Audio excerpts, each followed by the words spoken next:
Mary of Bethany is teaching us that the greatest act of faith is not always working and working and working, busy, busy, and busy.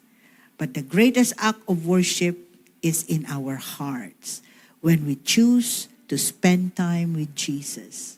Sit at His feet, you listen, trust, and worship. So when Mary did that to Jesus, she found wisdom in listening, she found comfort in her sorrow, and she found joy in worshiping. Para siyang nakalaya nung naibigay niya yung dapat niyang ibigay kay Lord. Di ba? Ang sarap sa feeling yung nagawa mo yung pinapagawa ng Diyos sa'yo. Ganun po si Mary. So may we all live like Mary. May we be like Mary of Bethany, loving Jesus deeply, had a deep devotion to the Lord, always listening closely to the Lord, choosing to listen. Amen?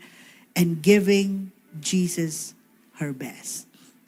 Nawa po'y makasumpungan tayo ng Panginoon because one day, when we finally see Him face to face, it will be all worth it.